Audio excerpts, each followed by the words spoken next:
tardes a todos los asistentes. Gracias por acompañarnos en esta segunda reunión científica virtual del año 2020 de la Sociedad de Cardiología de Tucumán. Agradecemos esta comisión directiva al doctor Aguinaga por facilitarnos la plataforma, lo mismo que a la ingeniera Sánchez por ayudarnos para que esto salga bien. El tema que vamos a tratar ahora es una encuesta al día sobre el COVID-19. Tiene que ver que estamos asistiendo desde principios de año a una exagerada información, una sobreinformación al respecto, y la verdad que la mayoría de esa información carente de mucha evidencia, sino más bien basados en experiencias, y aquello que leemos todos los días, la verdad que nos generan demasiadas dudas. Entonces, la Sociedad de Cardiología de Tucumán ha convocado a destacados profesionales para que hagamos una puesta al día al respecto. En primer lugar, se va a referir el doctor Guillermo Recupero. Creo que todos lo conocemos al doctor Recupero por haber cursado en la UNT, en la Cátedra de Enfermedades Infecciosas. Es médico infectólogo, profesor titular de la Cátedra de Enfermedades Infecciosas de la Universidad Nacional de Tucumán, y también es presidente de la Sociedad de Enfermedades Infecciosas de Tucumán.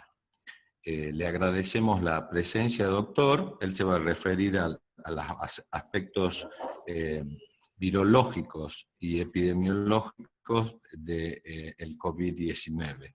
Le agradecemos, doctor, su presencia y lo escuchamos. Bueno, buenas tardes.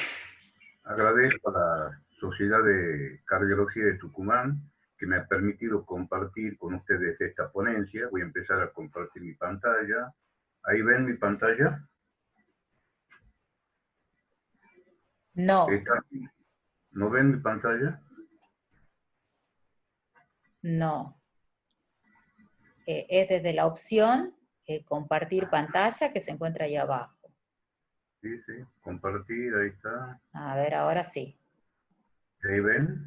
Sí, ahí está. ¿Ahí ven mi pantalla? Sí, perfecto. Bueno, empezamos. Bueno, decía que agradezco a la Sociedad de Cardiología permitirme compartir con ustedes esta ponencia. Digo compartir porque no sé si el tiempo nos dará mucho, pero para intercambiar conceptos.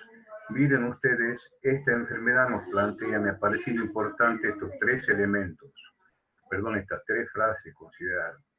Corta e intensa historia, como veremos.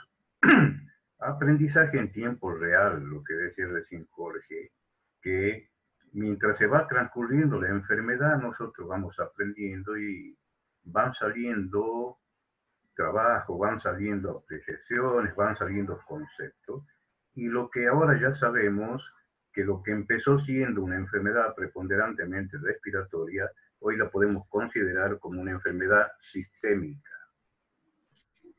Entonces, miren, ustedes recuerden que los coronavirus, hay 7 tipos de coronavirus, estos 4 tipos de coronavirus que daban el resfrío común, este coronavirus llamado SARS, que en el 2019 afectó con neumonías graves en China, el MERS, que aparece en el 2002 y que todavía hay casos con infecciones respiratorias graves en Arabia Saudita, y el coronavirus actual 2019. Miren ustedes, en diciembre del 19 el primer paciente, en marzo el primer caso en Argentina, en marzo el primer caso en Tucumán, y ahora estamos en nuestro estado actual. ¿Qué veríamos para el futuro? Pensamos, y los epidemiólogos piensan, que es una enfermedad que se va a quedar con nosotros, un virus que se va a quedar con nosotros una vez que se establezca la estabilidad epidémica. Va a ser un virus endémico y cada tanto iremos,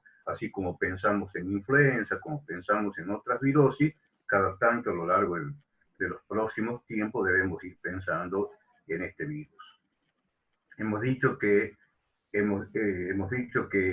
constantemente estamos aprendiendo una innumerable cantidad de trabajos, ha habido decisiones políticas, ha habido reacciones, ha habido una exageración de los medios masivos que han metido un miedo comunitario importantísimo.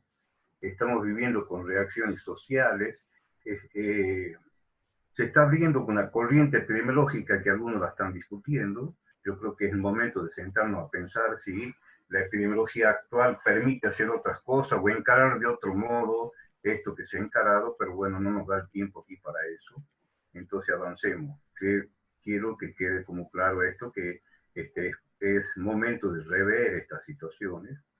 Y por último decimos que la tercera frase que hemos puesto, que es una enfermedad sistémica porque toma todos los órganos, como veremos.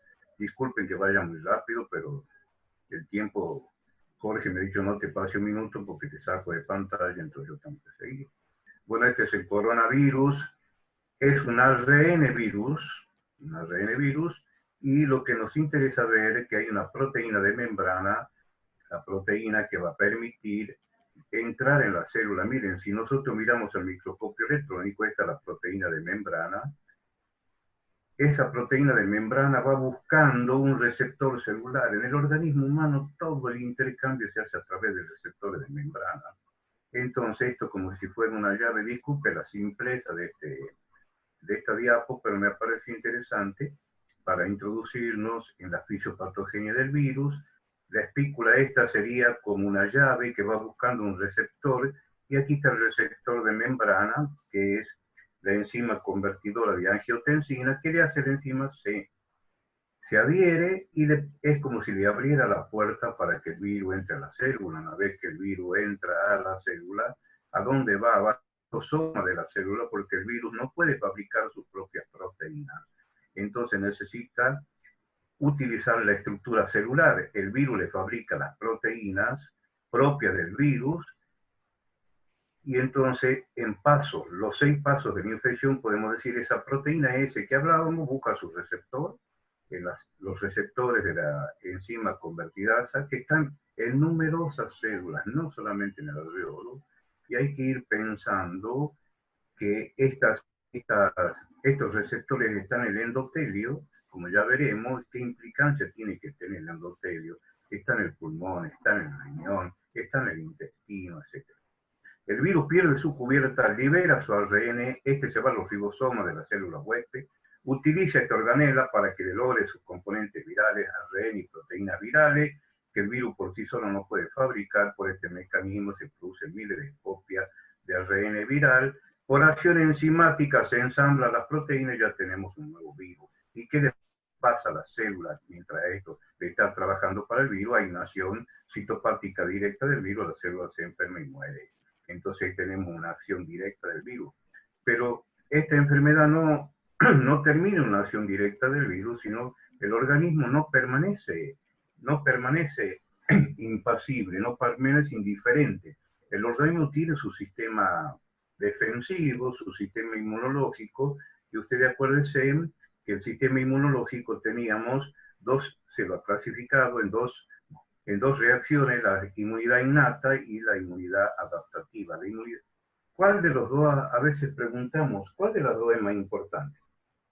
Pregunta tramposa. Las dos son importantes porque no hay una separación rígida entre una y otra. Bueno, quiero que se fijen en dos células aquí, el neutrófilo y el macrófago, como células de la inmunidad innata e inespecífica, que siempre reaccionan hasta ante cualquier evento. Y después tenemos estos 3 tipos de células. Miren, la célula dendrítica mieloide activa las células T. La célula dendrítica plasmocitoide produce interferón, que es un antiviral. Y finalmente, las células NK, natural killer, son las encargadas de destruir los virus. Inespecífico. Y después tenemos la inmunidad específica, que está mediada por linfocitos B y plasmocitos y linfocitos T. Eso van a ser, esta línea va a ser la productora de anticuerpos contra el virus. Pero volvemos a que nos detengamos aquí. Mire, ahí está el neutrófilo, ahí está el macrófago, y la acción del neutrófilo y el macrófago es para producir inflamación. Ustedes saben que el organismo se defiende mediante un evento muy importante que es la inflamación. Todo es inflamación en el organismo. Los cardiólogos dicen hasta el infarto, inflamación sí, el endotelio se inflama y de ahí produce todo lo demás. Bueno, en esta enfermedad se ha visto un gran componente de inflamación, como veremos, y esto estará dando el segundo mecanismo de daño de esta enfermedad, que es el mecanismo de daño por inflamación. Y llega a ser un momento tan importante esto, que le llaman hiperinflamación. Bueno, ustedes saben que la enfermedad del 85, por decir un número redondo, del 80% de curso leve y moderado, pero hay un 20% que tiene o un curso severo o un síndrome de distrés respiratorio del adulto con falla multiorgánica. Cuando esto sucede, para estos dos últimos casos, el sistema de inmunidad innata está exagerado y produce la hiperinflamación. Y esto condiciona un déficit de la inmunidad adaptativa, o sea que estos pacientes al mismo tiempo se van transformando en un paciente inmunocomprometido por la interacción virus-célula. Miren lo que pasa, con todo esto que ha sucedido, se produce una cascada inflamatoria. Ustedes saben que el organismo reacciona produciendo las citoquinas responsables de la inflamación. Miren esto, hay un daño endotelial progresivo, hay alteraciones de la coagulación y aparece el síndrome tromboembólico. Aparece un síndrome tromboinflamatorio. Esto del daño endotelial, ustedes saben mejor que yo que el endotelio es el órgano más voluminoso que tenemos en el cuerpo humano, y todos los tejidos, todos los vasos tienen endotelio. Esto explicaría todo el fenómeno ese que hemos dicho de enfermedad sistémica de esta patología. Entonces, en esta fase hiperinflamatoria hay un síndrome de activación macrofágica, el macrófago, con una hiperproducción de interleuquina 6, que es la proinflamatoria. Hay un síndrome antifosfolipídico, similar antifosfolipídico, con aumento del dímero D, plaquetopenia, como para tener en cuenta que podemos estar en presencia de esto con este laboratorio, se forman microtrombos. Esto fue muy bien analizado por los italianos. Los chinos no han hecho autopsia, o han hecho muy poca autopsia los chinos. Los italianos, cuando han empezado a hacer sus autopsias, verificaron que los enfermos más graves tenían una exacerbación de los mecanismos trombóticos, y de ahí surge la aplicación de heparina de bajo peso molecular, y de ahí surgen los antiinflamatorios, estos biológicos, para actuar con este fenómeno de hiperinflamación. Esta lámina, si ustedes se quisieran quedar con una sola diapositiva, es esta la diapositiva, que está muy bien explicada. Yo no me detengo porque los otros colegas que me van a seguir la van a usar. Yo simplemente les digo que aquí está el resumen de todo lo que estamos hablando. Después lo podemos ejemplificar al final, pero aquí está la respuesta viral inicial, un estadio 2, la fase pulmonar, y un estadio 3, cuando se agrava, fase de hiperinflamación, como decimos. Entonces, ustedes saben que hemos dicho que es una enfermedad sistémica, y miren, hay una verdadera sepsis viral. Nos suena raro al oído porque para nosotros sepsis es sinónimo de bacterias, pero en esta definición actual de la sepsis desde el 2010, ustedes saben que la sepsis se define como fallo multiorgánico. Y bueno, este virus da un fallo multiorgánico.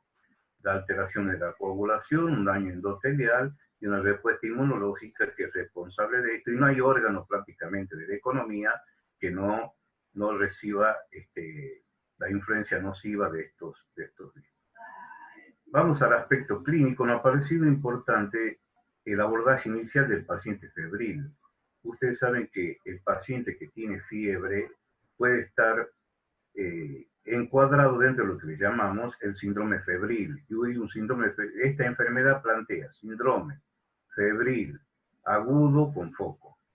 En Tucumán, hoy estamos cabalgando con otra epidemia, síndrome febril agudo sin foco, léase dengue. síndrome febril agudo con foco, tenemos que buscar cuáles son los focos, y en este caso de la enfermedad que estamos ocupándonos, es predominantemente foco respiratorio. Pero no nos olvidemos de todos los órganos y no nos olvidemos del estadio más grave, que es el fallo multiorgánico.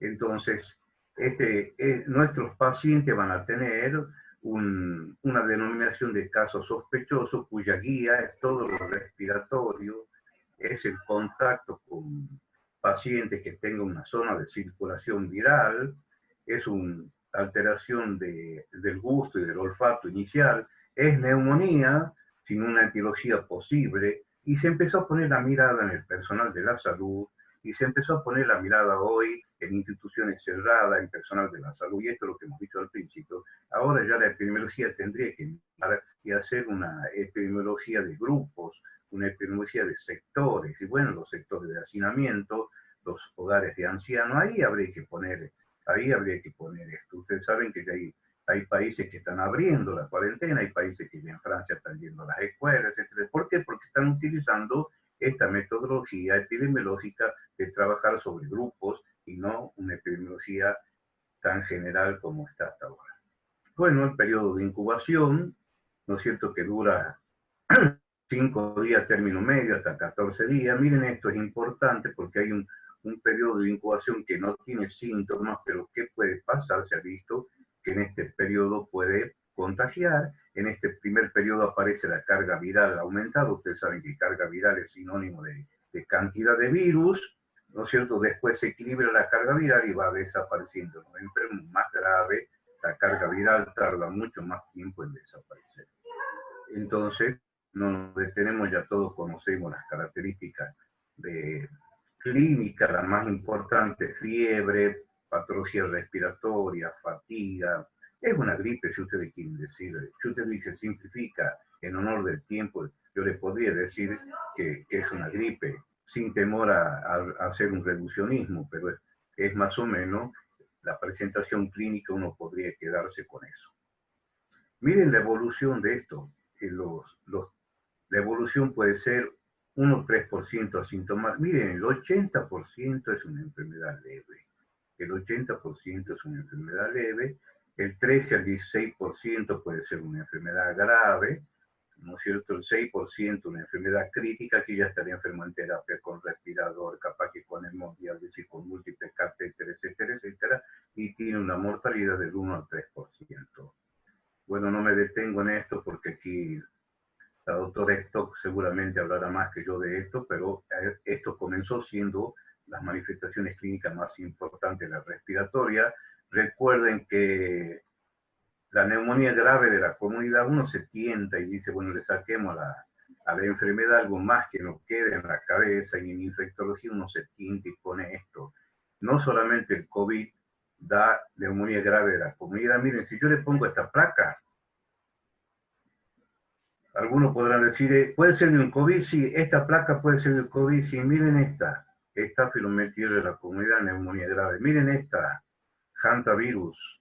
Si tuviéramos en Orán, bien mira la placa, yo le pongo el título de hantavirus. ¿Y esto qué es? Esto es muy parecido a las radiografías de nuestra enfermedad que hoy estamos viendo, y esto es una influenza. O sea que no es solamente el COVID da neumonía grave, y que la tenemos que pensar porque nosotros estamos cabalgando ahora con la aparición de la influenza. Podemos tener esto y no nos tenemos que olvidar de esto. Bueno, lo que decíamos, esto lo dejo porque el tema de los cardiólogos, aquí está el escenario de los cardiólogos, donde hay una lesión miocárdica aguda y todas las influencias que vamos a tener. Miren, no hay especialidad que no haya hablado de esto. Miren los neurólogos que me he encontrado: una encefalopatía necrotizante hemorrágica. Los nefrólogos, el riñón sufre por órgano blanco. Aquí hay muchos receptores de membrana para el virus, órgano blanco. Hay fenómenos vasculares, sufre todos los fenómenos vasculares que hemos venido diciendo. Sufre la toxicidad por droga y finalmente pueden llegar a la insuficiencia renal. Los gastroenterólogos los mismos. También hay manifestaciones gastroenterológicas. Los dermatólogos tienen ya 5 lesiones descritas propias del COVID, del coronavirus. y los oftalmólogos, etcétera, etcétera, todos han encontrado sistémico, porque es una enfermedad sistémica. Jorge, sé que estoy con un poco más de tiempo, pero no puedo acortar más. Pido disculpas, sigamos. Nosotros tenemos un laboratorio inespecífico y un laboratorio específico. Miren esto, yo midiendo plaquetas, dímero D, yo puedo estar en presencia de la enfermedad, del fenómeno de coagulopatía. Gravedad, plaqueta baja, dímelo de alto. El hepatograma me va a expresar daño hepático que sucede. La creatinina, la función renal. La ferritina, un marcador de inflamación. La interleuquina 6, un marcador de inflamación. Esto es importante, lo que pueden dosar de interleuquina, los centros que dosan, dicen, cuando esta interleuquina aumenta por cierto valor, usemos el biológico antiinflamatorio, la troponina para los cardiólogos, la LDH como daño tisular, y los neumonólogos van a medir el síndrome respiratorio del adulto para medir la neumonía y, ¿no es cierto?, medir la neumonía grave con su daño. Vamos al diagnóstico virológico. El diagnóstico virológico, ponerle el sello a la enfermedad, hay que pensar en esta línea azul, la carga viral, la cantidad de virus que circula. Empieza con una cierta cantidad, se multiplica, llega a un pico máximo, miren los días, 14 días, desciende con el tiempo y puede hasta los 28 días tener virus circulando, hasta los 28 días. Cuanto más grave la enfermedad, esta curva va a ser más lenta en aplanarse. Después de un tiempo aparecen los anticuerpos, la IgM y después la IgG. Conclusión, en este primer periodo, carga viral, la detención del virus con la PCR, ¿no es cierto?, de tiempo real, y si tuviéramos un método que en algunos países hay, se está ensayando y se dan los métodos directos, los métodos rápidos para medir antígeno, aquí antígeno y aquí anticuerpos, Entonces, el diagnóstico por excelencia es la PCR en tiempo real, que mira directamente el ARN viral, por eso es el método más específico que existe. No nos detenemos en lo que hemos dicho recién, la curva. Recuerden que esto se toma por hisopado nasofaríngeo, las muestras. Si está intubado el paciente es muy útil el tracto inferior, y después existen métodos rápidos para dosar antígenos y anticuerpos que se están probando continuamente para ver su especificidad y su sensibilidad. Y vamos avanzando hacia el tratamiento. Disculpe que voy muy rápido, se han ensayado distintas drogas.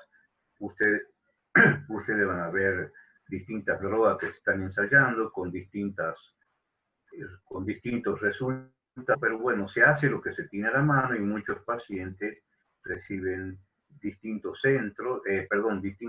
tratamientos según el programa de sus centros y la guía. Entonces, si ustedes quieren, nombremos alguna, la hidroxicloroquina, la citromicina, van pasando de buena.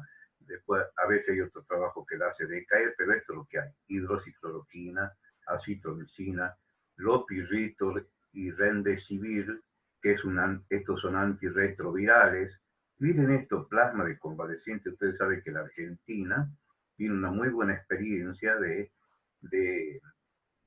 tratar pacientes de la fiebre hemorrágica argentina, el virus de Junín, con plasma de convaleciente. El único tratamiento que tiene la fiebre hemorrágica argentina es el plasma de convaleciente. ¿Por qué? Porque ese convaleciente ya tiene fabricadas sus inmunoglobulinas y le transfiere al paciente. Se ha ensayado esto y hay buenos resultados de plasma de convalecientes. Tocilizumab para la hiperinflamación, heparina de bajo peso molecular para los fenómenos tromboembólicos, y los corticoides poco usados según en los estadios finales, solamente los estadios finales. Bueno, hasta aquí he hablado muy rápido, capaz que me he pasado un poco del tiempo, pero es lo que podía hacer. Muchas gracias. Muchísimas gracias, doctor Guillermo. Excelente la presentación. Vamos a pasar a la segunda charla. Le pedimos al doctor eso, que deje de compartir la pantalla. La vamos a convocar a la doctora Ana María, ella es médico-neumonóloga, directora médica de investigación en patología respiratoria, así que ella va a hacer una puesta al día sobre la afección respiratoria del COVID-19. Ana María, muchísimas gracias por acompañarnos. Hola, buenas noches a todos. Muchas gracias a ustedes por convocarme. Excelente la disertación del doctor, como siempre.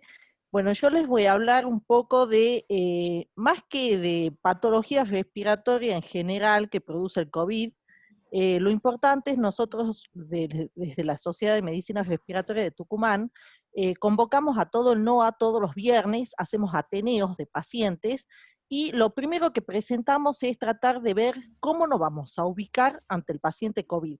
Como dijo el doctor Recupero, es tanta la información y tanta la confusión de información que recibimos, que tratamos de hacer una especie de algoritmo para poder ubicarnos en el paciente, y eso es lo que les voy a mostrar a ustedes. Lo primero que pensamos, este paciente que está frente a nosotros, ¿tiene factor de mal pronóstico? Factor de mal pronóstico, ya sabemos que sea mayor de 60 años, que tenga diabetes, que tenga patologías cardiovasculares, especialmente hipertensión o antecedentes de ACV, que sea un paciente oncológico o inmunodeprimido, o que sea un paciente respiratorio crónico dentro de los respiratorios crónicos, EPOC o tabaquista actual.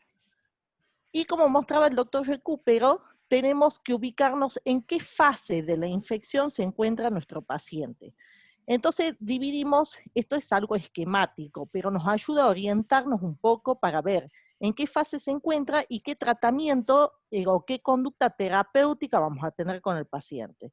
Tenemos un primer estadio que es donde tenemos una gran carga viral, y es donde se ubican el 80% de los pacientes que suelen tener síntomas leves o respiratorios, o algunos son oligosintomáticos, pero no tienen todavía una neumonía. Neumonía le llamamos cuando ya empiezan a aparecer imágenes en la radiografía. Después tenemos un estadio 2 que el paciente presenta un estadio 2 temprano, digamos, y un estadio 2 tardío. ¿A qué le llamamos eso? Puede ser un estadio 2 donde el paciente ya presenta una neumonía, a la que le llamamos neumonía leve, y que puede no estar hipoxémico o puede ya empezar a estar hipoxémico. Y por último, el estadio 3, donde está en la fase hiperinflamatoria. En los pacientes muy severos, esta actividad viral puede persistir con carga viral, no va a estar tan aumentada como al comienzo, pero pueden persistir con carga viral, pero donde predomina sobre todo la respuesta inflamatoria.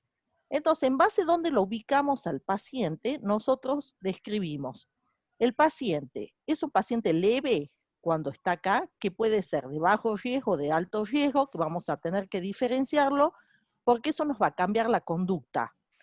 Este paciente tiene una neumonía ya y es leve, a esto le llamamos ventana de oportunidad. Y ya lo vamos a ver más adelante por qué le llamamos ventana de oportunidad cuando el paciente se encuentra con una neumonía leve. Y posteriormente, cuando está en la respuesta hiperinflamatoria, tiene una neumonía grave. Ustedes fíjense que acá no decimos neumonía moderada. El paciente pasa de una neumonía leve a una neumonía grave en días. En cuestión de 1 día a 3 días puede pasar de leve a grave.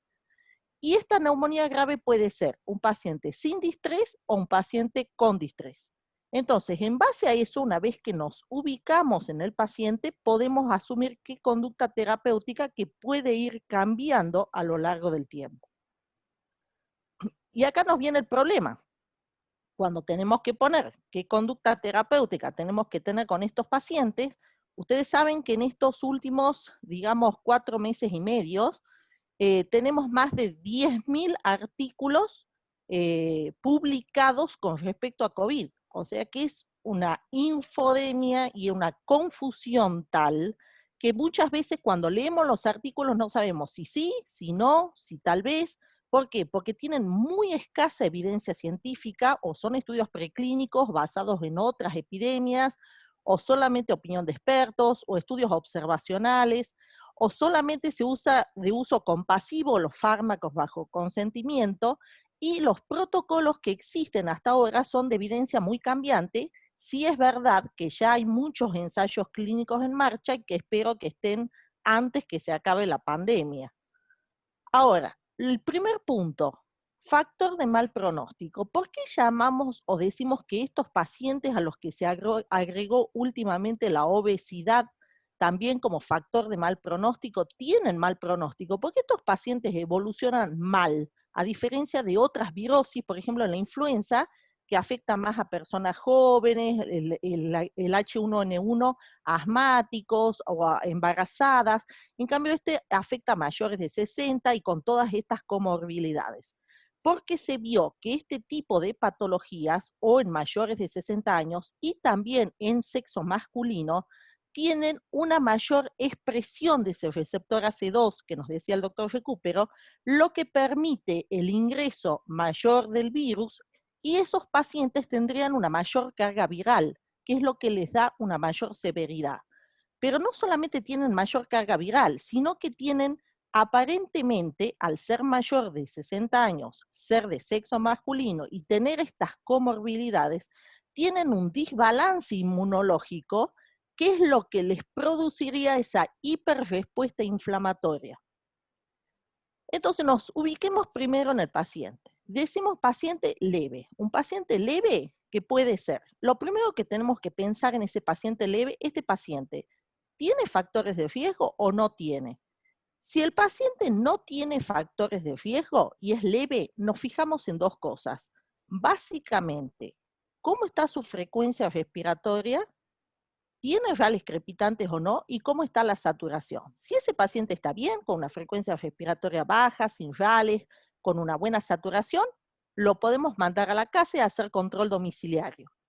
Ahora, tenemos que prestar atención a ese paciente leve, sin factor de riesgo, pero que ya está con una frecuencia respiratoria mayor de 24, que le encontramos algunos rales y que tiene una saturación menos de 95.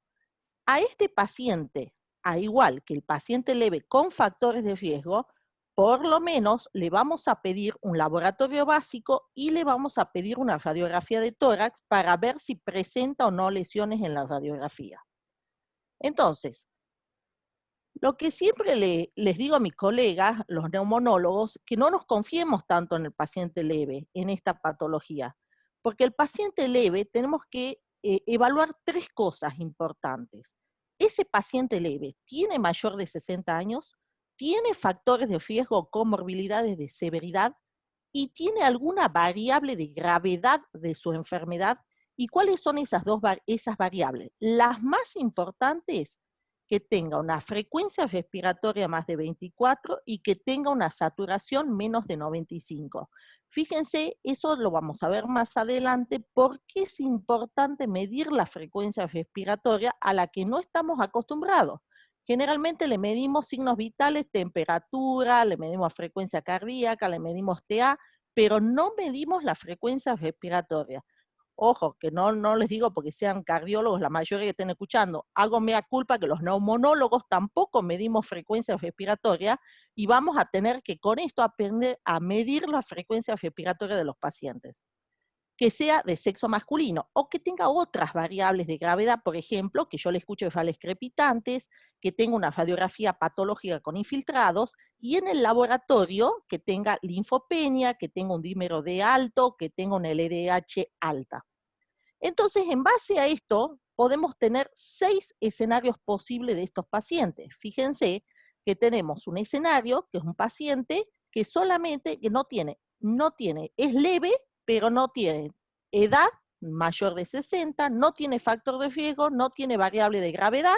A ese paciente no se le daría tratamiento, solamente se lo manda a ambulatorio, a domicilio, que haga la cuarentena y control. Un escenario 2, que es el paciente que solamente tiene factores de riesgo de gravedad. ¿Ese paciente merecería darle algún tipo de tratamiento y cuál? ¿Hidroxicloroquina? ¿Algún otro tipo de tratamiento? No lo sabemos. La variable 3, por ejemplo, un paciente que sea menor de 60, pero tenga factor de riesgo y tenga una variable de gravedad. Ese paciente, aunque sea menor de 60 años y sea un leve, sí se le daría un tratamiento con hidroxicloroquina y está discutido si asociarle o no macrólidos. Un paciente de la variable 4, por ejemplo, un paciente mayor, los mayores de 60 años, que no tenga factor de riesgo y no tenga variable de gravedad, ¿se le daría tratamiento solamente por tener más de 60 años? Que sea mayor de 60 años y tenga factor de riesgo. Otra pregunta, que no tenga variables de gravedad, pero tenga factor de riesgo.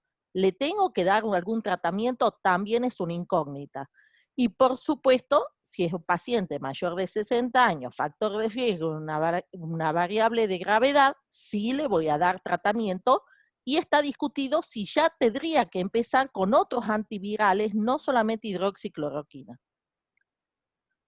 Veamos qué pasa con este periodo al que le llamamos periodo de ventana o paciente con neumonía leve. ¿Cuál es este paciente? Es este paciente que ya aparecen imágenes radiológicas. ¿Cuáles son las imágenes radiológicas típicas que empiezan a aparecer? Es vidrio esmerilado. Hay que verla muy bien a la radiografía, pero ya podemos ver algunos vidrios esmerilados y la característica que tienen estos vidrios esmerilados sin condensaciones que empiezan a aparecer a nivel periférico. Por lo general empiezan, cuando empieza el cuadro, empieza unilateral. Este paciente que ya empezó, a pesar de que no está con síntomas respiratorios ni variables de gravedad, como ven acá, no tiene la saturación baja, no tiene frecuencia respiratoria alta, no tiene variables de gravedad en el laboratorio, pero ya apareció un infiltrado unilateral, yo lo tengo que considerar como una neumonía leve. Ese paciente tiene que ser ingresado, hospitalizado en sala, y se debería iniciar un tratamiento, hidroxicloroquina, cloroquina, y está discutido si se debería iniciar asociado a citromicina. Por supuesto, como les digo, cada vez que hacemos los ateneos, ojo con la hidroxicloroquina, cloroquina, esto lo va a hablar mejor la doctora Lobo Márquez, pero este paciente al que yo le tenga que dar hidroxicloroquina y cloroquina, debo hacerle un chequeo cardiológico, un electrocardiograma previo y diariamente hasta que termine el tratamiento. ¿Cuánto tiempo está indicado? 5 días y por supuesto, todo paciente hospitalizado, profilaxis con heparina de bajo peso molecular en todo paciente que se interne. ¿Qué hay con respecto de dónde sale esto de la hidroxicloroquina o cloroquina? Sale de 3 trabajos franceses. El problema de estos 3 trabajos es que fueron trabajos con una pequeña cantidad de pacientes, prácticamente observacionales, algunos de ellos sin, la mayoría sin control con placebo, o sea que son ensayos clínicos prácticamente observacionales, donde se vio que si uno introducía el tratamiento en forma precoz, o sea, en etapas tempranas, ya sea acá o ya sea acá en el periodo ventana, los pacientes tenían amplia mejoría en cuanto a la disminución de la carga viral. Eso es una crítica que se le hace a estos 3 trabajos porque el objetivo primario era reducir la carga viral. Y es sabido que por evolución natural de la enfermedad, estos pacientes van a reducir la carga viral. Lo que salió actualmente esta semana, hace 2 días aproximadamente, y es un estudio que seguramente se va a publicar la semana que viene, es que se hizo el primer ensayo clínico doble ciego en pacientes que estaban en este estadio con hipoxemia. Pacientes que estaban con hipoxemia les ponían hidroxicloroquina más acitromicina y evaluaban. Y a otro grupo de pacientes, eran 280 pacientes más o menos, a la mitad le ponían hidroxicloroquina más acitromicina y a la otra mitad placebo. Y se veía cuál de los 2 grupos ingresaba más rápidamente, evolucionaba más rápidamente a una neumonía severa, cuál de los 2 grupos ingresaba a terapia intensiva más rápido, cuál de los 2 grupos se ingresaba a un respirador o a ARM más rápido y cuáles no. Y lo que se vio, ninguna diferencia entre los 2 grupos, tanto los que recibían hidroxicloroquina y acitromicina como los que recibían el grupo placebo. O sea que, según este estudio, aparentemente y con un gran número de pacientes, no tendría efectividad dar la hidroxicloroquina en este estadio cuando el paciente está hipoxémico, como para evitar que el paciente ingrese a terapia intensiva o tenga requerimientos de ventilación mecánica. Como ven, esto es algo más que nos suma a la confusión general que tenemos. ¿Qué pasa con el paciente que se encuentra ya con un estado de neumonía grave? Neumonía grave ya es el paciente que va a estar hipoxémico, que va a estar con la frecuencia respiratoria alta, que ya tiene algunos parámetros como linfopenia, el dímero D aumentado, la PCR aumentada, la LDH aumentada, y si pudiésemos medir la interleuquina 6 también aumentada, y ya este paciente, ustedes ven que ya no solamente tiene vidrio esmerilado, sino tiene condensaciones. Y fíjense qué características son las condensaciones, que siempre son periféricas, y cuando empieza a presentar la neumonía grave, ya el paciente presenta bilateral las lesiones. Pero hay una característica: este paciente todavía no llegó a la etapa de distrés. Es un paciente que tiene una neumonía grave, pero tiene muchas zonas de pulmón sano, sino que están apareciendo algunas lesiones, pero no en la etapa de distrés. Este paciente se lo puede ingresar a sala, tiene que tener una monitorización mucho más estricta. Acá también está indicado, por lo menos hasta ahora, los algoritmos. Vamos a ver qué pasa cuando aparezca este nuevo estudio, la hidroxicloroquina más acitromicina, y acá ya tenemos que empezar a valorar los inmunomoduladores, que es el baricitinib, que no lo tenemos nosotros en la Argentina, ellos en España lo usan cuando el paciente tiene hipoxemia leve, y el que sí tenemos, el tocilizumab, que es una anti-interleuquina 6. Estos dos inmunomoduladores están en ensayos clínicos, los ensayos clínicos están en marcha. Los españoles usan mucho el tocilizumab y aparentemente están teniendo buenos resultados con el tocilizumab, que es una antiinterleuquina 6, que aparentemente es la citoquina clave en esta hiperrespuesta inflamatoria. ¿Qué pasa con el paciente ya distresado? Es el paciente que está con una neumonía grave con distrés. Este paciente, por supuesto, tiene todas las características del pulmón blanco. Es el paciente que pasó de esto a esta imagen, con todo el pulmón blanco, con el distrés típico que todos conocemos, y que aparte del distrés tiene mucho laboratorio de hiperinflamación, y que se puede asociar a fallo multiorgánico, a sepsis o a shock. Estos pacientes ingresan directamente a UTI. Acuérdense que el paciente de una neumonía leve puede llegar a esto en 5 días, no necesitan mucho tiempo para llegar a un distrés, y acá, por supuesto, se le pone toda la batería de medicamentos que tenemos. Por ejemplo, lopinavir, ritonavir, interferón beta o hidroxicloroquina, acitromicina. Si está en ventilación mecánica, se evalúa la posibilidad de este antiviral, el remdesivir, que ahora voy a comentar un poco, los inmunomoduladores, los corticoides, que ya les voy a comentar cuándo se colocan los corticoides, y valorar también los inmunomoduladores como el tocilizumab. Y en este caso, como decía el doctor, ya empezamos a considerar inmunoterapias como las inmunoglobulinas o el plasma de convalecientes, que está actualmente en ensayos clínicos. Se están haciendo ensayos en la Argentina de plasma de convalecientes y pareciera que está dando buenos resultados. El lopinavir, ritonavir, el único estudio que hay otros 8 estudios que están en marcha en ensayos clínicos. El único que se hizo en pacientes que ya estaban en esta situación, o sea que estaban con el periodo hiperinflamatorio, y esto es un antiviral. No dio buenos resultados el estudio, pero lo que se piensa es que tal vez se lo debería usar en etapas más tempranas, cuando la carga viral es mucho más elevada, y no en etapas tardías donde la carga viral, donde se necesitan más inmunomoduladores que antivirales. El remdesivir tuvo un primer estudio, también tiene otros estudios en marcha.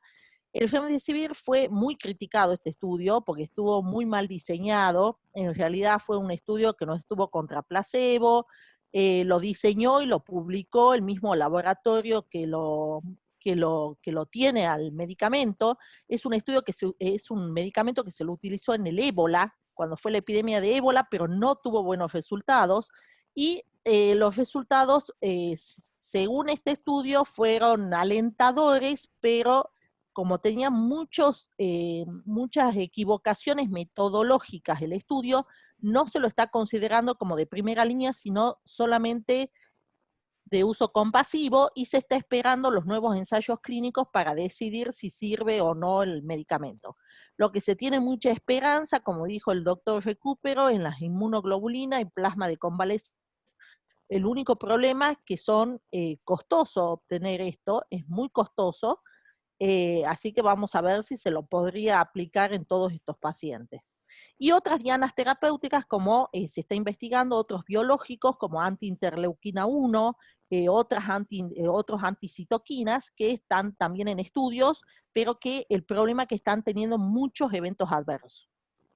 ¿Qué pasa con los corticoides? Los corticoides son muy discutidos en el uso de distrés, especialmente en las dos epidemias anteriores de SARS-1 y de MERS, en donde no se vio buenos resultados en el distrés de este tipo de epidemias, pero hay un estudio chino que se ha publicado recientemente en donde ellos han visto buenos resultados en el distrés en el COVID-19, pero cuando el paciente estaba con una neumonía moderada o grave, es decir, que actuaría como un inmunomodulador cuando el paciente ya tiene un tratamiento inicial, tiene una evolución desfavorable y el paciente presenta una neumonía moderada o grave, digamos una enfermedad moderada, se podría empezar a dosis bajas, una enfermedad grave a dosis más altas, y cuando ya está en un distrés o en una tormenta citoquímica, se aplican bolos de solumedrol, o sea, dosis altísimas de corticoide, pero como les digo, esto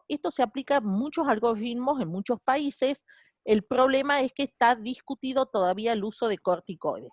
Por supuesto, me parece, una opinión personal, no vamos a tener, en el caso de pacientes internados, distresados o con neumonías graves, no tenemos mucho arsenal terapéutico nosotros.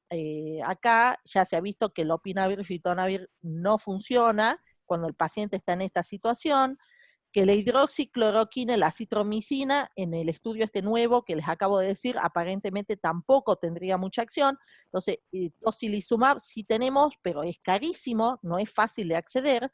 Los otros inmunomoduladores tampoco, y yo creo que no nos queda más que el viejo corticoide como para intentar también otra opción. Y por último, les quiero mostrar este estudio de Gattinoni. Gattinoni es un terapista que escribe mucho sobre distrés, sabe muchísimo. Él dice, no sé si ustedes recuerdan que al comienzo, cuando nos llegaban estos pacientes, nos llegaban los pacientes muy hipoxémicos, que le poníamos una máscara, al máximo una máscara, y el paciente no mejoraba, y muchos de estos pacientes estaban sin disnea. Y no nos explicábamos por qué estaban sin disnea, y que cuando comenzaban a estar disneicos y los teníamos que intubar, no respondían igual que el distrés respiratorio común que estábamos acostumbrados los neumonólogos, los terapistas a tratar. No los ventilábamos de la misma forma, no eran pulmones rígidos, sino que eran pulmones que tenían muy pocas imágenes de vidrio esmerilado, alguna condensación, pero eran pulmones limpios prácticamente, eran pulmones que no estaban distresados con el distrés típico y tienen bajo reclutamiento pulmonar cuando lo ventilábamos. Entonces lo que se vio, Gattinoni dice que hay dos fenotipos de distrés en estos pacientes que hay que ventilarlos de forma diferente. Este sería el paciente tipo L o LAI. Y esto se produciría porque al comienzo estos pacientes tienen una vasoplejía, que es lo que les provoca una hipoxemia grave. Cuando estos pacientes cuando tenemos una hipoxemia grave, ¿qué tendemos a hacer? Aumentar la ventilación minuto y aumentar la ventilación corriente.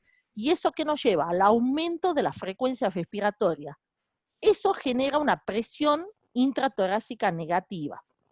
Y hay un estudio ya viejo del 2006, bueno, digo viejo del 2006, pero que se vio que estos pacientes cuando están hipoxémicos, los pacientes que están hipoxémicos, cuando aumentan mucho la frecuencia respiratoria, no importa cuánta cantidad de máscara yo le ponga de FiO2 o aumente la FiO2, estos pacientes nunca van a aumentar la PO2, nunca, siempre van a quedar hipoxémicos por el aumento que tienen de la ventilación minuto. Por eso es tan importante ver estos pacientes que llegan, que muchas veces no les dicen que tienen disnea. Ustedes les ponen el saturómetro, están muy hipoxémicos, le ponen una máscara y siguen hipoxémicos y el paciente no tiene disnea. Entonces, fíjense cuando llegue el paciente la frecuencia respiratoria, porque es un marcador de gravedad del paciente. De todos estos pacientes, este era el 20% de los casos, que puede llegar a esta hipoxemia. Acuérdense que el 80% va a quedar en un cuadro tipo leve. De estos pacientes, si estos pacientes aumentan aún más o van empeorando y aumentan su volumen minuto, aumentan todavía aún más la presión intratorácica negativa y aumentan la permeabilidad del endotelio vascular pulmonar. Esto genera un aumento también de la hiperinflación y de esa respuesta hiperinflamatoria. Ahí empiezan a tener disnea los pacientes y llegan al distrés, que es el segundo fenotipo que habla Gattinoni, que es el tipo H o high. ¿Por qué? Porque es el distrés que todos conocemos, con los pulmones blancos, con edema alveolar. Entonces, a esos pacientes hay que ventilarlos de otra forma, con el distrés que todos conocemos. Y de estos casos del tipo L, solamente el 20 o 30% van a llegar a este tipo de distrés. Este distrés es muy severo y la mortalidad es altísima cuando el paciente llega a este tipo de distrés. Y me gusta a mí esta frase de este escritor francés que dice: el futuro está oculto detrás de los hombres que lo hacen. ¿Por qué? Porque esto nos generó un gran cambio a nosotros, no solamente en la atención, sino, por ejemplo, nosotros los neumonólogos que tenemos que hacer espirometrías, imagínense, tuvimos que inventar cabinas para que los pacientes puedan ingresar adentro, y con ciertos sistemas de filtros y de máscaras para evitar que los técnicos que hacen los estudios con todos sus equipos de protección puedan ser contagiados. Así que el futuro yo creo que ya está aquí, vamos a tener que cambiar y esto va a quedar para rato, como dice el doctor Recupero, así que muchas gracias. Muchísimas gracias, Ana. Excelente la presentación. Y bueno, ya vamos a ir directamente a la última presentación. Les recuerdo, ahí en el icono de chat pueden poner las preguntas, que si hay tiempo las pasamos al final. La última disertación a cargo de la doctora Lilia Lobo Márquez. Ella es médico cardióloga, especialista en insuficiencia cardíaca, jefa del Departamento de Insuficiencia Cardíaca e Hipertensión Pulmonar del Instituto de Cardiología. Un gusto escucharte, Cucu. Te escuchamos. Buenas noches. Bueno, gracias por la invitación. Excelente los disertantes. Me queda muy poco para agregar, pero bueno, algo de corazón vamos a hablar. Vamos a tratar de completar algo de la información que ya se dijo y vamos a orientar nuestros minutos al tema cardiológico.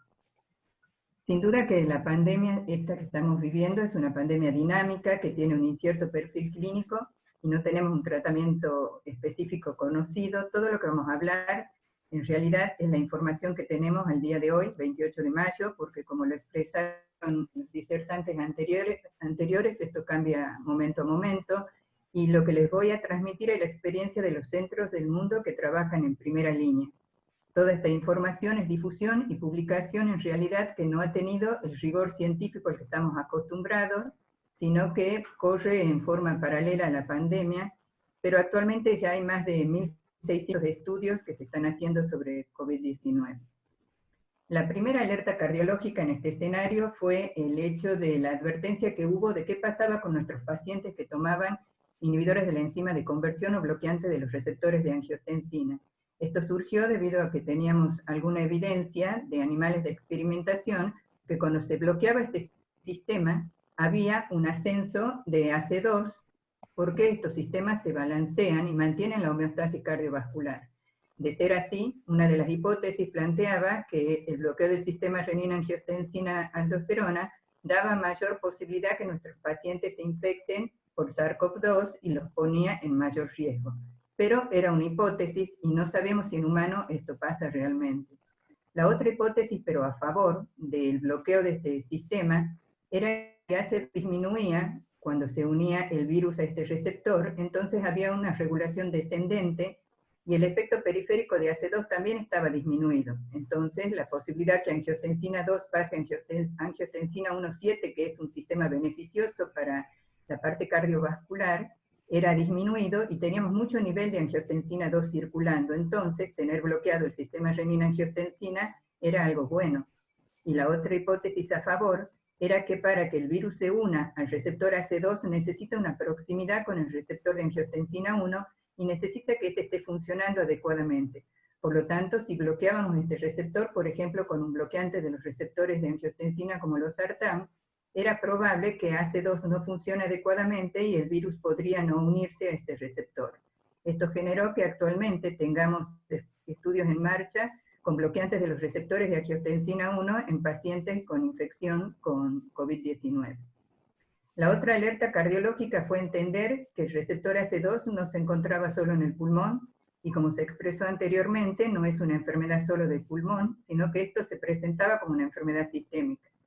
Y el corazón tiene receptores AC2, y los vasos tienen receptores AC2, y el endotelio podría tener una reacción sistémica ante esta patología. De hecho, que actualmente hay una gran tendencia a pensar que esto se comporta como una vasculitis y una endotelitis sistémica, y por eso el nivel de complicaciones que estamos viendo.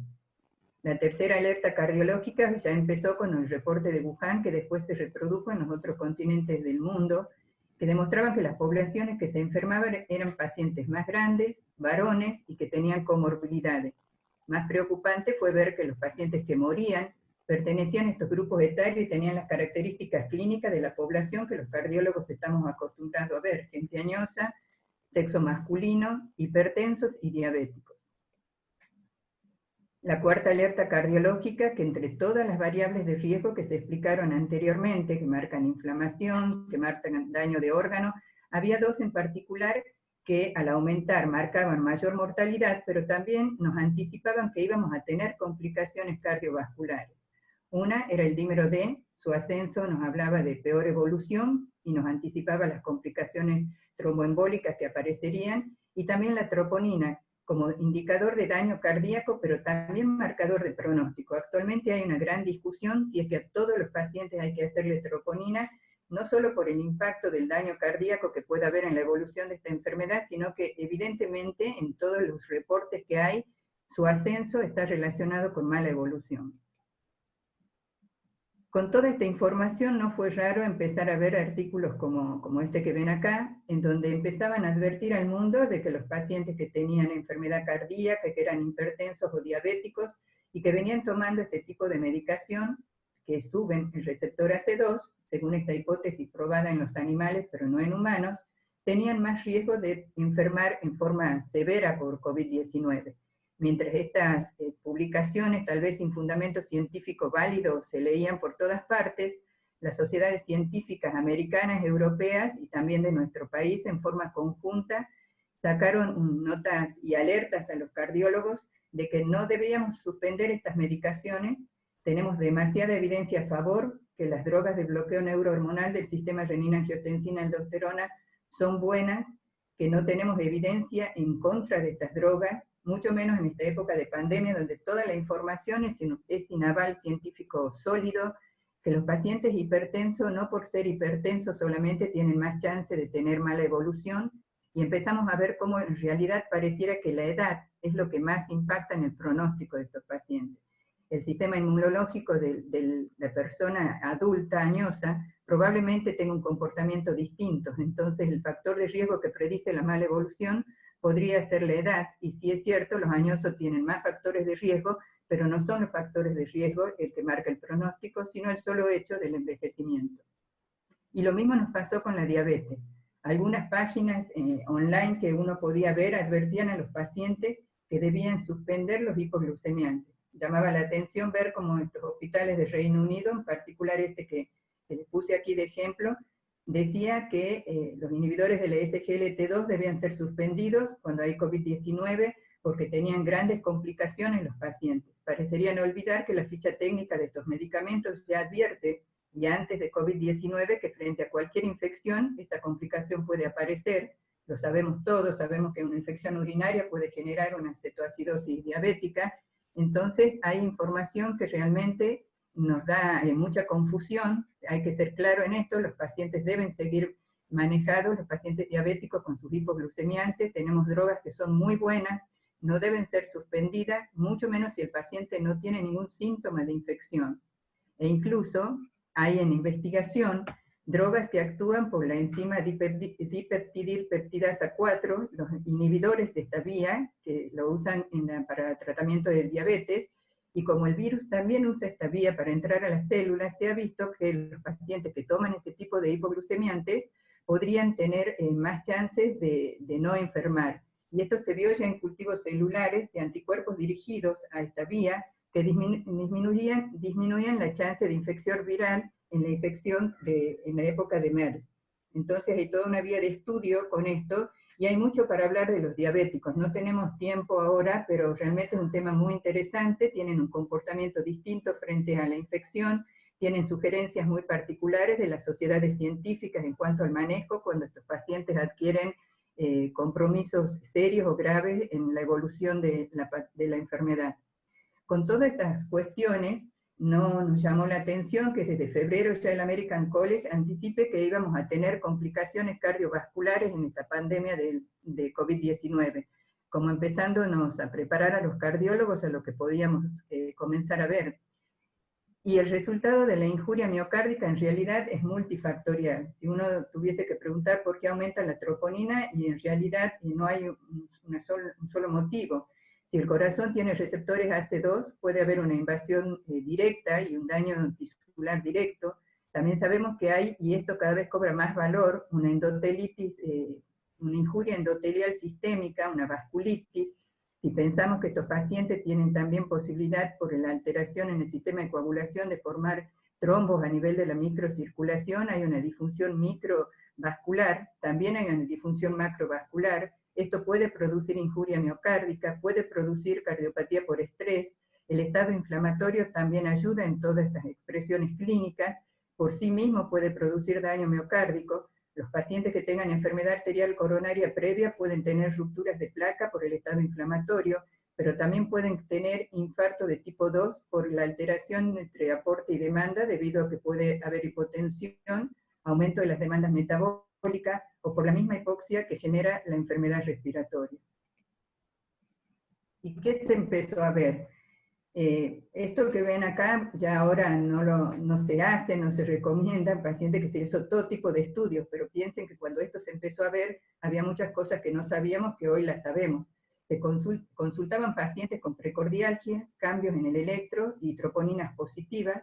Los pacientes eran interpretados como cardiopatía isquémica, muchos de ellos fueron a coronariografía, se encontraron coronarias permeables, se hizo una resonancia magnética nuclear, confirmaron que los pacientes tenían miocarditis, y allí empezó toda esta movida de comunicación científica de que COVID-19 se podía expresar con miocarditis.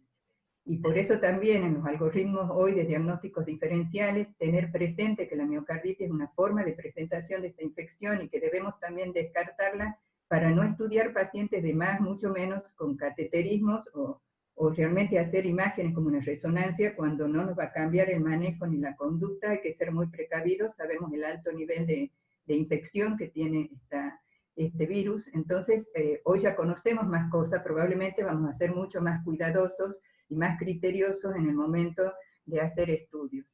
La probabilidad que estas miocarditis sean por invasión directa del músculo fueron ya confirmadas cuando en las primeras autopsias se pudo ver cómo la invasión del virus llega al músculo cardíaco, corroborando esta idea que los receptores AC2 son gatillo o target de la invasión viral. También hay reportes de pacientes con síndrome de Takotsubo, la misma situación, pacientes que tuvieron dolor, cambios en el electro, que fueron a cateterismo, se encontró coronarias angiográficamente permeables, se vio la imagen típica de Takotsubo y una vez más miocarditis. Y este caso que me pareció interesante, que fue reportado porque justamente sale de esta idea de las 3 fases que conversaba recién la doctora Ana, que nos mostraba que siempre se pasa por una etapa pulmonar y que las complicaciones cardiovasculares parecieran llegar en la etapa de la respuesta inflamatoria sistémica, como que siempre está el pulmón primero y de allí se gatilla el daño de los otros órganos. Sin embargo, vean qué interesante, esta es una mujer de 54 años que tuvo un cuadro pseudogripal, tos, fiebre, pasó el cuadro 7-10 días después, consulta por disnea, fatiga y tensión, ingresa a febril, tenía troponinas y pro-BNP elevados, una radiografía normal, nuevamente fue a cateterismo porque estaba hipotensa y con compromiso hemodinámico. Como estamos en una pandemia, se sospechó en COVID, se le hizo PCR y dio positiva, se confirmó la presencia de una miocarditis por resonancia, se le hizo todos los tratamientos que estuvimos conversando recién, e incluso inotrópicos y tratamientos para insuficiencia cardíaca, y se logró la estabilidad clínica. Es decir, que estábamos en ciertos casos, tal vez no sean frecuentes, pero es bueno tener presente que podemos tener inflamación miocárdica aguda que puede llegar al compromiso hemodinámico sin tener la neumonía previa. Es decir, que esta idea de que siempre el corazón se va a alterar en la última etapa, cuando hay este estado de superinflamación o tormenta de citoquinas, pareciera que en algunos pacientes no necesariamente se cumple, y que podría haber una invasión viral directa. ¿Por qué ocurre esto? No lo sabemos. Tal vez sea una cuestión genética, de carga viral o de respuesta del huésped. Arritmias también fueron muy comentadas en la evolución de estos pacientes y de todo tipo: fibrilación auricular, arritmia ventricular, episodios de muerte súbita, pero la mayor bibliografía fue en referencia a las complicaciones de las medicaciones que se daban para tratar la virosis: hidroxicloroquina, conosina, citromicina. Había algunos reportes que hablaban de la incidencia de muerte súbita por prolongar el QT, entonces empezaron a haber publicaciones con respecto a esto. Se discutía mucho si podría ser que estas drogas realmente tengan más riesgo que beneficio, y en la medida que han pasado las publicaciones empezamos a ver que el beneficio es cuestionable y que tal vez el riesgo sea mucho. En este estudio en particular, tanto con hidroxicloroquina y acitromicina, vean cómo el QT por arriba de 500 milisegundos en muchos pacientes con el riesgo de torsión de punta y de muerte súbita. Entonces, la recomendación es tener cuidado cuando uno elige este tipo de medicación, evaluar bien el riesgo-beneficio, evaluar bien si le vamos a poner drogas que todavía pareciera no tenemos evidencia de que realmente sean buenas a un paciente al cual le podemos aumentar el riesgo de muerte súbita. Salieron entonces los algoritmos de la Sociedad Europea y Americana, tratando de dar o poner orden a cómo seguir estos pacientes cuando se decide el tratamiento con estas medicaciones, que básicamente es seguirlos con electro, medir el QT, ver si se prolonga, si aparecen arritmias ventriculares, y bajar la dosis si esto ocurriera, o eventualmente suspender. En este punto uno se pone a pensar cuando los sistemas de salud en Italia o Nueva York estaban totalmente saturados, y se dieron estas medicaciones, tal vez en pacientes que se fueron a sus casas. ¿Cuántos episodios de muerte súbita relacionados a este tratamiento tendremos que simplemente no los conocemos o no sabemos que ocurrieron? No sé cuántos electros se pueden haber hecho cuando el sistema de salud estaba sobresaturado. La otra complicación, y tal vez más grave, que fuimos viendo que pasaban estos pacientes, es la embolia de pulmón. Vean, en el mismo periodo del año 2019, en una unidad coronaria americana, esa época cuando empezó la gripe, como sube, como toda virosis puede tener estas complicaciones también, la incidencia de evento embólico pulmonar aumenta, pero vean lo que pasó este año, en el mismo periodo, cuando estamos cursando la pandemia de COVID-19. Realmente la incidencia de eventos tromboembólicos es muy alta y llamativa. Cuando se empezaron a hacer las primeras autopsias, que lo hizo la zona de Lombardía en Italia, empezaron a ver y a corroborar esta idea de que por dímero de estos pacientes deberían tener complicaciones tromboembólicas, y aquí aparecieron trombosis venosas, trombosis, embolias de pulmón, incluso infartos de pulmón. Y así como había patologías embólicas venosas, también hay reportes de embolias arteriales, mucho menos frecuentes, accidentes cerebrovasculares, infartos de pulmón, pero evidentemente son pacientes que tienen inflamado endotelio, vasculitis sistémica, endotelitis, factores trombóticos que favorecen a situaciones procoagulantes, serían lo que genera toda esta situación clínica. Y comenzó una gran discusión: a quién debemos anticoagular, a quién tenemos que poner profilaxis, a todos los pacientes hay que ponerles, cuándo hacer. Y yo creo que todo lo que nos enseña esta pandemia es que no hay un algoritmo. Yo creo que lo que menos hay en esto es un algoritmo. Cada paciente tiene que ser visto en forma individual. Cada paciente hipertenso, diabético con COVID, habrá que ver cada situación en particular. Cada paciente que se interne, habrá que ver si le ponemos dosis profilácticas o no. ¿Qué factores convencionales tienen? Lo que siempre hicimos, no nos alejemos de lo que siempre hicimos. Nosotros sabemos que hay pacientes que tienen más riesgo de trombosis venosa.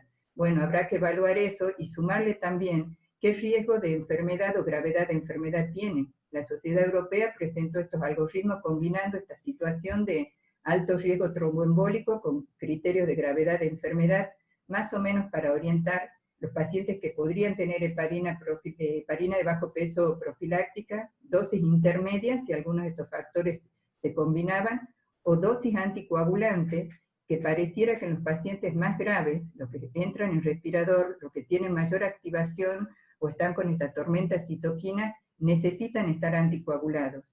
Y también se vio que una vez que se van de alta y superan el cuadro agudo, muchos de estos pacientes tienen que seguir anticoagulados porque el dímero D persiste alto, la inflamación continúa, y muchos pacientes que se salvaron en la hospitalización tuvieron reportes de embolias de pulmón y fallecieron luego en sus hogares. Entonces, hay que ser prudente en el manejo, y mientras uno leía esto, había el Clínic de Barcelona, está por publicar un trabajo en donde demostró la cantidad de sangrados que tuvieron, y realmente a ellos les preocupa mucho esta idea de anticoagular pacientes tan graves, porque pareciera que tiene un costo, y el costo fue muy alto, casi 13% de sangrado en los pacientes de la serie que ellos van a publicar. ¿Qué pasó con hipertensión arterial pulmonar? Todos pensábamos que eran pacientes que se nos iban a complicar más, que íbamos a tener serios problemas con estos pacientes, y esta fue una charla que dio Pilar Escribano. Pilar Escribano es una doctora referente de hipertensión pulmonar que se encuentra en el Hospital 12 de Octubre de Madrid. Es una de las personas que más trabaja en hipertensión pulmonar, y llamó la atención al mundo el reporte que hizo de que estos pacientes parecieran no complicarse tanto como creíamos. De 11 pacientes que presentó, solo uno falleció, los otros estuvieron complicados, pero ni siquiera entraron a terapia y no necesitaron ser ventilados, planteando que tal vez la hipertensión pulmonar tenga un mecanismo de defensa frente a COVID-19. El mismo remodelado de la arteria pulmonar, la protección de las drogas específicas vasodilatadoras pulmonares, están tal vez protegiendo a este paciente, ya que tienen efectos antiinflamatorios y también tienen efectos que podrían mejorar la coagulopatía que presentan estos pacientes. Entonces, esto abrió una línea de estudio que actualmente está en curso, en función de ver si las drogas de hipertensión arterial pulmonar podrían tener algún efecto beneficioso en este tipo de pacientes. Bueno, creo que ya vamos terminando. El mayor desafío que tenemos en cardiología es cómo vamos a manejar los síndromes isquémicos, sobre todo los pacientes que ingresen con elevación del ST. Y esto es realmente un desafío, porque nos llevó a cambiar, así como mostraba Ana, que tuvieron que adaptar sus servicios. Creo que todos los hospitales que tienen servicios de hemodinamia han tenido que pasar por el desafío de cómo hacer para manejar los pacientes con infartos. Si bien inicialmente la serie china recomendaba trombolizar a todos, las sociedades europeas, americanas e incluso en nuestro país recomiendan que sigamos con mucha cautela, precaución y tomando todas las medidas lógicas que tenemos que tomar en esta pandemia, sigamos tratando los infartos como debemos tratarlos, porque si no podemos tener grandes complicaciones y los pacientes morirse por no hacer lo que tenemos que hacer, porque estamos dejando de estudiar o tratando adecuadamente los infartos. Yo en estas 2 diapositivas próximas he tratado de resumir todos los consejos que han dado las sociedades de hemodinamia de las diferentes sociedades científicas, tratando de mostrarles más o menos lo que se sugiere hacer, y creo que todos nos estamos siguiendo esta línea. Lo primero es averiguar si un paciente es caso sospechoso. Tenemos definiciones, el Ministerio de Salud de la Nación tiene en su página esta definición que va variando según la situación epidemiológica. Luego tenemos que evaluar el riesgo que tiene ese infarto, para eso contamos electrohemodinamia y los marcadores. Pensar en el diagnóstico diferencial de miocarditis por COVID, tenerlo presente, no estudiar una miocarditis, no estudiar de más, pero no dejar de estudiar un infarto,